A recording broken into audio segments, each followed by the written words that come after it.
Welcome back, ladies and gentlemen. Still with you here on LTV International and with our very special guest, as promised earlier today. On this edition of Cairo Local Time, we'll be discussing a very important and interesting topic, that of cognitive science or cognitive revolution, which is what we're going to be talking to with our guest who's joining us this afternoon in the studio, Dr. Mansour El-Ganadi, who is, of course, a university professor and an author. Doctor, thank you so much for coming in this afternoon. My pleasure. It's lovely to meet you, Doctor. Now, first and foremost, let's start at the very beginning. Let's define cognitive revolution. Right. The cognitive revolution started in the middle of last century after the Second World War, when people tried to develop something called computer. Okay. In order to design a computer, they tried to understand the human mind in order to construct the computer accordingly. But later on, as the computer existed, they used the computer in order to understand the human mind itself. So it became an interactive relationship between both. Then, in order to optimize that, they included the so-called sciences of mind. And these are philosophy, psychology, anthropology, neuroscience, linguistics, and the computer sciences themselves. All these six sciences were included in one science called cognitive science.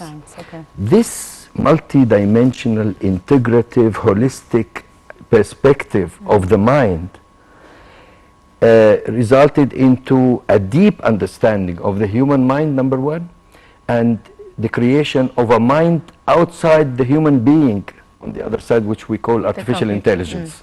And that is the cognitive revolution. Okay. So this is how it came about. Correct. This is the history, right? Correct. How is it being studied? How is it being integrated? Let's away from academia. First academia, then away from academia in our everyday normal lives. Absolutely. It's been 70 years now since started.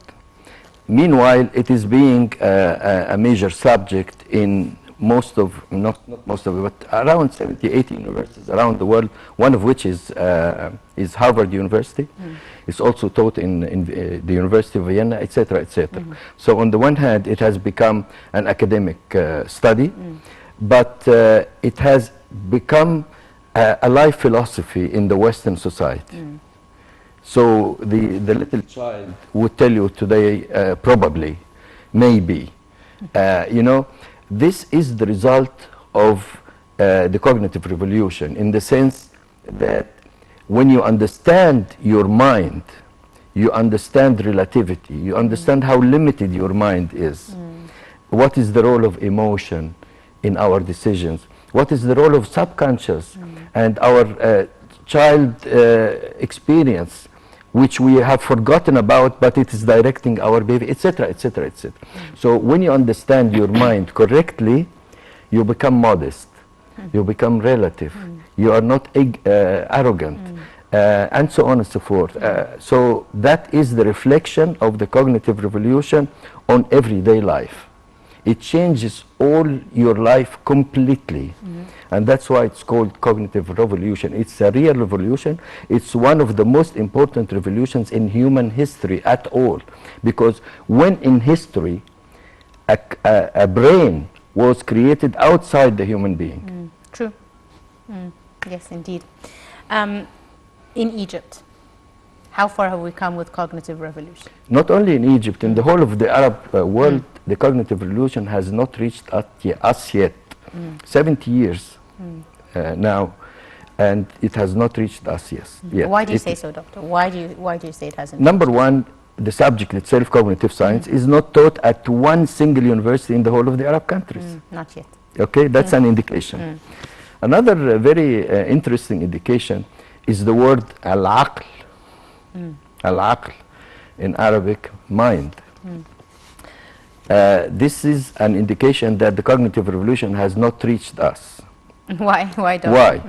Because when we point out to this and say this is aql, is that aql only or aql and emotion as well? Both. Both. Yes.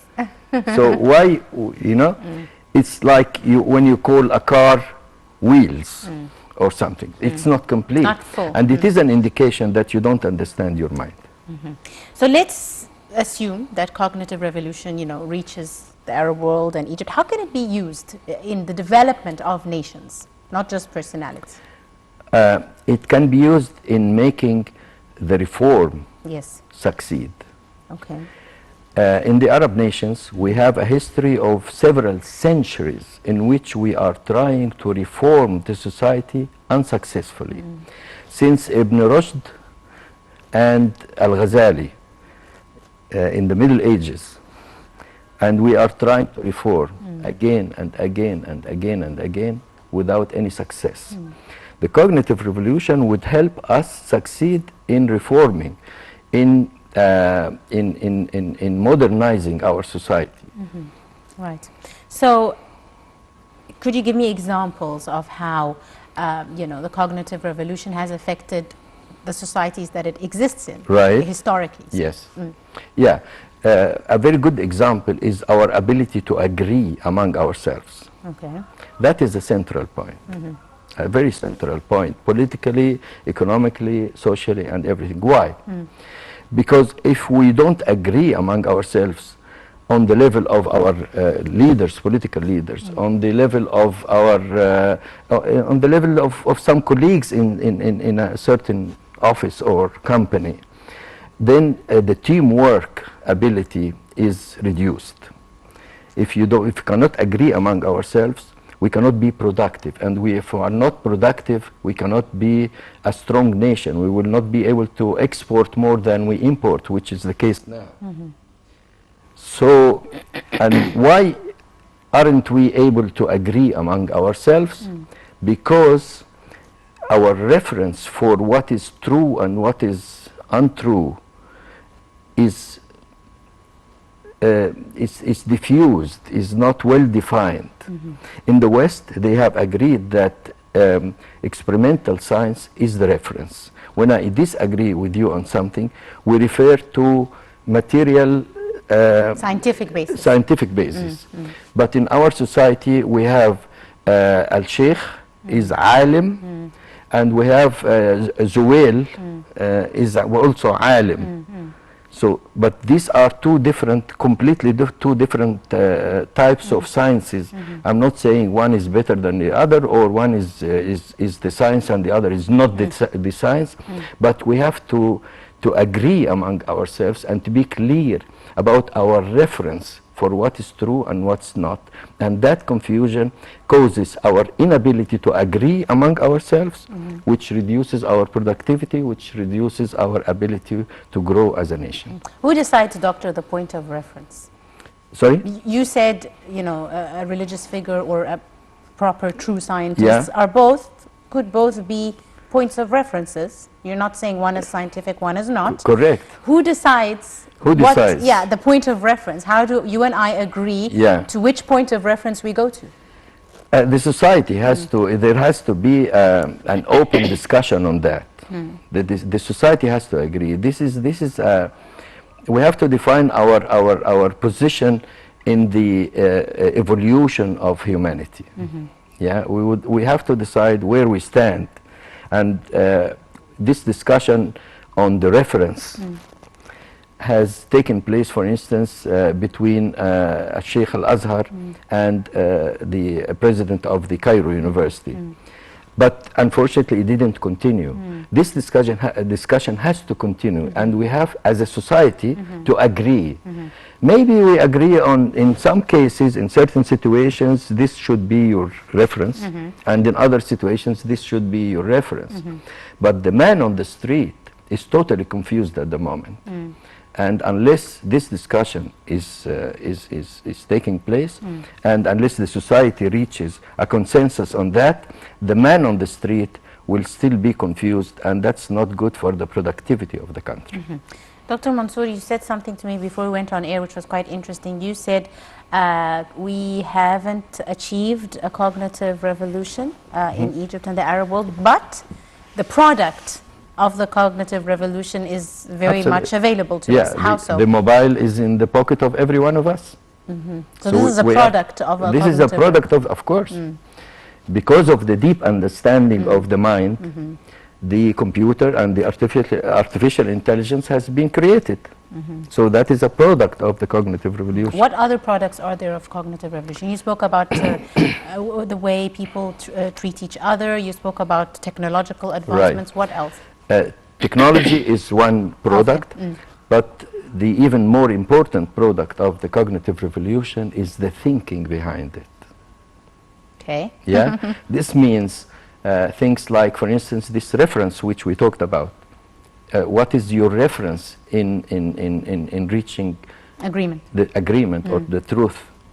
This is one thing. So this is a philosophical issue. Yes, of course. Correct? So that is also because philosophy is one of the components of cognitive science, as we said. Yes. Another aspect, you can look at it from the linguistic point of view, because also it is a component of the cognitive science. And this is the one which leads us to saying, is that aql or aql and emotion, rational and emotion, etc. This is extremely important because the new science, particularly neuroscience, this is not psychology, this is the psychology or the neurology of science, if you wish. It tells us that the subcortical, the so-called subcortical centers of the brain direct our behavior without our consciousness. Okay. Okay. This has serious consequences if you understand it. Yeah. We are a very proud nation, and that's good to be proud of yourself. But if your pride is exaggerated or overbearing, overbearing, yes, then that could be bring you into a negative side. And when you understand how the brain works and how these subcortical centers direct your behavior, then you have to be modest. You cannot be arrogant. You cannot be let's not talk about arrogance. Let's talk about two people sitting together and discussing any issue. Here in our culture, unfortunately, so many people, the majority in fact, think that whatever occurs to their mind must be true. Or your point of view is the correct one. It's your point, exactly. There is no room for another absolutely. option. And this leads us to absolutism, and this leads us to violence and terrorism, and leads us to many other things. So you can see how important this cognitive science is. Let's talk about cognitive science in another sense. You spoke about productivity. So it's related to development, productivity, the economy. Exactly. So it can be incorporated even in an economic sense of the word. Tell me how. Yes. Well, the economy grows only if you're exporting more than you're importing. The trade balance is an essential factor in economy. Yes. In order to export more than import, you have to excel worldwide on something. The competitive edge. You need a competitive edge. If you don't have the competitive edge, you will still you will keep importing more than you are exporting, and you become a poor nation. Now, how to export more than to import, how to excel and be competitive worldwide, you have to be creative. You cannot just produce what the others produce. Can't just copy. Correct, exactly. And how can you be creative? You can only be creative when you understand your mind. It is impossible, well, if you don't understand your mind, to be creative, to be adding to the evolution of humanity. You can only imitate, maximally you can only imitate, but you will not add, you will not create something new which others have not created.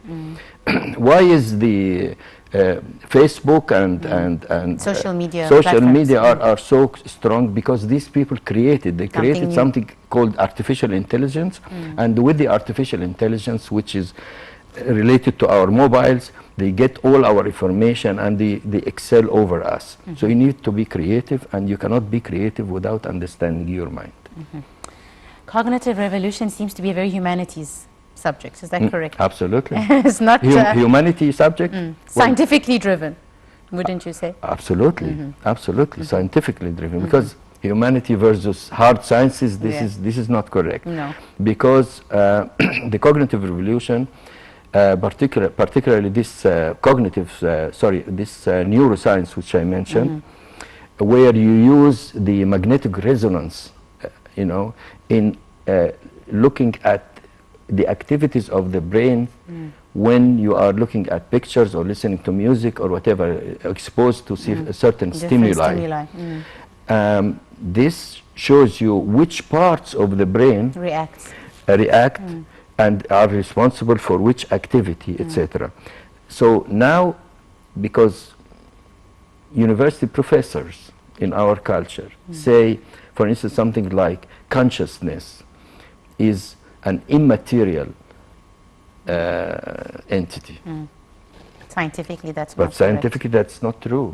And it shows you, if a university professor says that, then you can say that the whole society is not aware of the nature of these things, and this lack of understanding of the nature of our brain is very dangerous. We have to catch up with the cognitive revolution. So let's talk about catching up, doctor. Sure. Best way to catch up is to start young. Start from a young age. Is that correct? So lots of things. We always say, you know, you have to teach your kids at a young age proper behavior, etc. Correct. So cognitive science, or this cognitive revolution, can we start, for example, as parents, teaching it to our young children? Yeah, we can. Yes, how? Let's talk about how. Because it exists already. Here in Cairo, in Tajamma al-Khamis, in the fifth there is an American university. And maybe there are other schools also which follow the so-called International Baccalaureate program. Yes, IB. Okay? The International Baccalaureate program includes in its curriculum a subject called TOK, Theory of Knowledge. Okay. Okay? This theory of knowledge is a magic subject to bring the cognitive revolution to kids in the age of approximately 12, 13 years old. That's when you can start. Exactly. They learn there how to look at their thinking, and for instance, they just choose a subject like football or anything which they like, and they are asked to go to the library and do a paper about football. But they are given certain questions, like in whatever you have written on that paper, where from did you get the information? What kind of source did you use? And how do you compare these sources with each other? So they learn, did I bring this information for the paper from my parents, or from the library, or from my senses, or just from my feeling, or I dreamt yesterday and therefore I think this is true and this is... So the sources of the truth, and this is a science called theory of knowledge, which is the name of that subject.